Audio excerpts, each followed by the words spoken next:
Welcome to Crochet for Kids and Beginners. Part 5 is our last part of the series, and you are making a crochet bracelet. I made this cute one for my youngest before we made this video, and it is such an easy project and perfect for family and friends. So let's get to it. I'm doing a slip knot here, which is what you will learn in part 1. So go back to part 1 to learn how to do a slip knot. I also showed in part 1 how to attach it to your hook. Now for this project, we are only doing chains, and we are going to be connecting the bracelet with a slip stitch. This project can be sized to anyone, so as you work your chains, measure around your wrist to see how many chains you need to be doing. I predetermined how many chains I needed for my daughter, and it is 13. So I am doing 13 chains for this bracelet. Again, adjust the size of how many chains you are doing for whichever person and size of wrist you are doing that for. Also, if you need a refresher on how to do chains, you can go to part 2 of this video series. Okay, so I am just working up 13 chains to size for this bracelet. So I think that's about 13, and I'm going to stop here and just make sure and count them.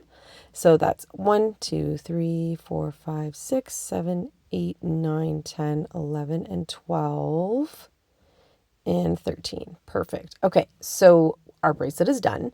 We are going to now do a slip stitch. So this is how you connect this bracelet together. You are going to put this in the shape of a horseshoe, and you're going to make sure that braid is flat. And now we are going to insert our hook into that first chain that we made, and we're going to take our yarn that is attached to the yarn ball, and we are going to yarn over, pull through the yarn through that first loop, and then pull through that yarn again, and that is a slip stitch. Now we're going to chain 1 just to end this off with the yarn that's attached to the yarn ball. So take that yarn and yarn over once and pull through, and that is 1 chain. And now we can fasten off, which is really just a term for using scissors and cutting off the yarn end that's attached to the yarn ball.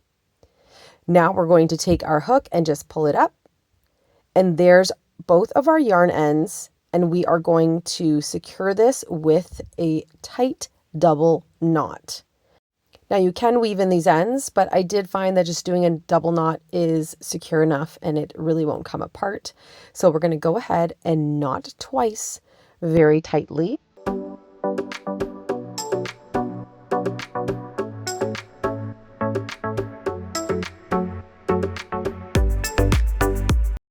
And now that we've secured that, we are just going to cut those yarn ends off of the bracelet as close to the knot as possible, but not enough for it to come apart. You won't see this end when you're wearing it because it'll be underneath. And just like that, there is your bracelet. So easy and perfect, and a perfect first project. You did it. Here it is on my oldest daughter here. She loves it. She picked the color. Such an easy first project and really great with chunky, bulky yarn.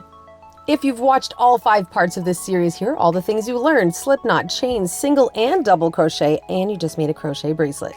All my patterns are free all the time. othcrochetnook.ca. Like and subscribe for more. See you next time.